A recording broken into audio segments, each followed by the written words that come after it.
Right, we've beaten Chelsea 1-0 in obviously the final home game for City where we were crowned Premier League champions. We've lifted the trophy. Erling Haaland's won his first major league title of his career. Jack Grealish has won his second Premier League title in 2 years. We'll talk about the repercussions for this great Man City side later in the video.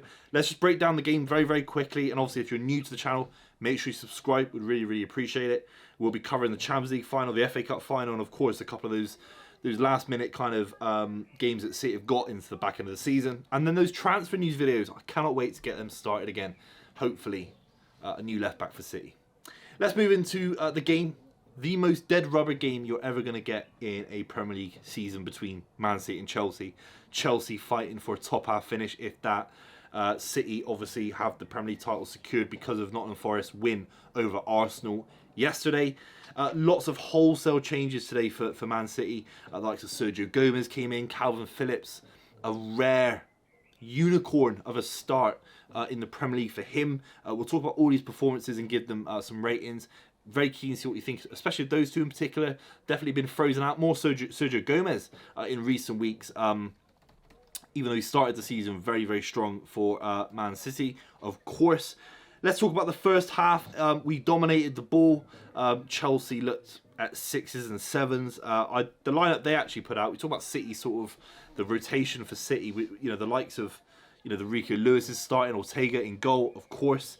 But, they had Trevor Chalobah, Ruben Loftus-Cheek. We saw Lewis Hall on the left. Mudryk can't even start that 11. That's how bad it is for Mudryk at Chelsea. So Chelsea didn't have a very good 11. We didn't have a very good 11. It felt like a nothing game. No one wants to get injured. Chelsea want to go into next season as fresh as possible. Lampard wants to go out with some sort of respectability. Losing 1-0 is actually a respectable scoreline for him based on where he is. And of course, winning 1-0 against City, Chelsea is a big moment for us. Julian Alvarez gets a great goal. The ball gets played through to him, and it's a beautiful finish. There's pressure on him from Fofana, I think it was. And it's a really, really good strike. Over 20 goal contributions in all competitions this season. That would be a very good start for any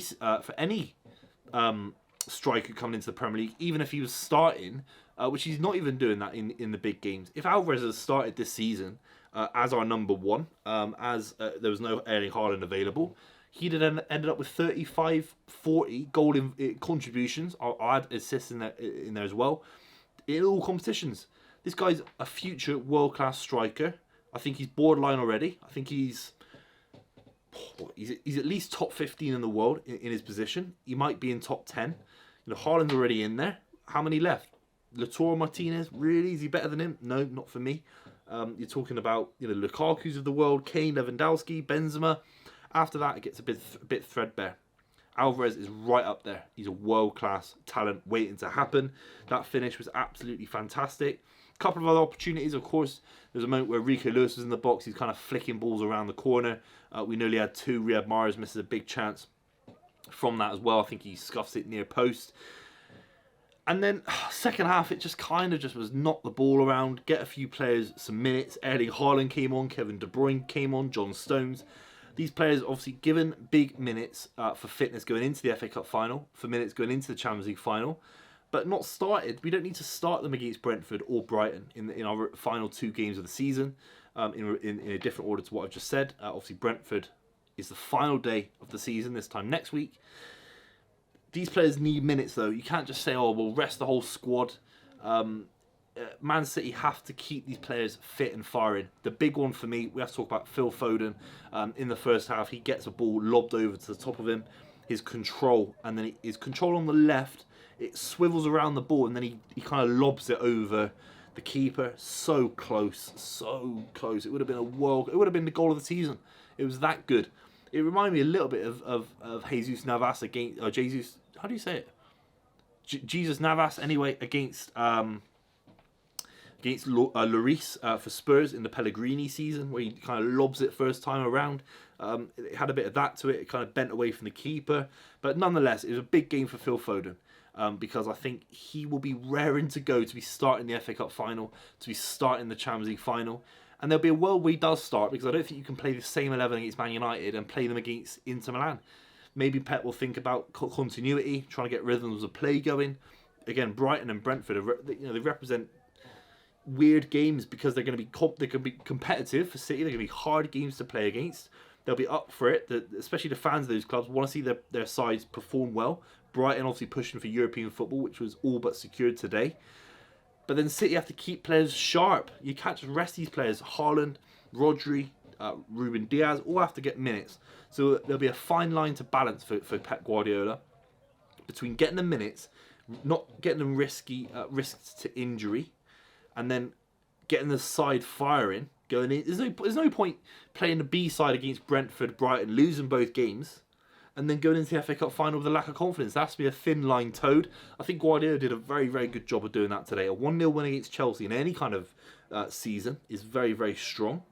It turns out it was a dead rubber game, so it looks a little bit less so.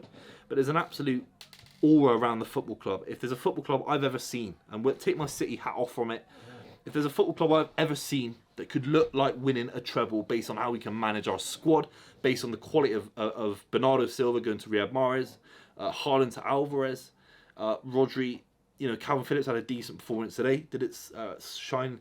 Did it light the world alight? I'm not so sure. But he had a good performance. He got through the game 90 minutes, didn't get substituted off. Important. Kyle Walker as well. I think there's a big case to be made that this City side look raring to go to win the treble. It's absolutely crazy I'm saying that. But it remains to be one of the best seasons I've ever seen as a City fan. It's a very, very special occasion. Let's just talk about Chelsea very, very quickly, and then I'll wrap up about City going into the next couple of games. Chelsea are a national embarrassment to football. The way they've spent their money. They've got a backline of Trevor Chalobah, Thiago Silva. I think he's held his head high with the respectability that he commands as one of the great centre-backs of this generation. He's been fantastic for Chelsea, relatively speaking, this season. Fofana lost the ball for the first goal. Kepa, Azpilicueta is still playing football for Chelsea. It's just a madness. It's just an absolute madness. And then they got Ruben Loftus-Cheek.